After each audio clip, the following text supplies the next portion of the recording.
वालेकुम दोस्तों, मैं हूँ आपका दोस्त इब्राहिम राजपूत। आज मैं आपको सुनाने वाला हूँ एक नेकदिल और रहमदिल बादशाह की कहानी।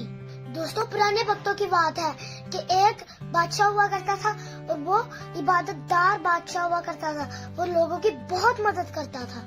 जो भी उसके पास अपनी फरियाद लेके आता वो उसकी फरियाद जरूर पूरी करता। तो एक दफा एक फरियादी फरियाद लेकर बादशाह के दरवाजे पर हाजिर हुआ। बादशाह ने अपने वजीर को कहा कि दरवाजे पर देखो कौन है। जब वजीर दरवाजे पर गया तो उसकी चीख निकल गई।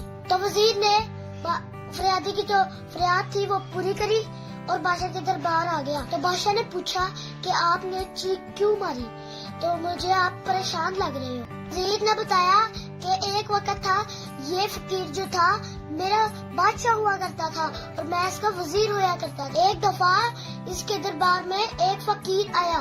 उसने फकीर को बेइज्जत करके दरबार से निकाल दिया। वो फकीर रोता हुआ उसके दरबार से चला गया। तो मेरी चीख इसलिए निकली कि वो मेरा बादशाह इस हाल में आ गया है कि वो फकीर बन गया है। तो बादशाह ने इस पर वो अपने वजीर को कहा कि तुम जानते हो कि वो फकीर कौन था। तो वजीर ने कहा नहीं, मैं नहीं जानता। तो उस पर बादशाह ने कहा वो फकीर मैं था। दोस्तों, इस कहानी का मकसद ये है कि आप जब भी अल्लाह ताला ने आपको माल दौलत दी हो तो आप लोगों के साथ ऐसा सलूक ना करें, क्योंकि अल्लाह की पकड़ बहुत सख्त होती है।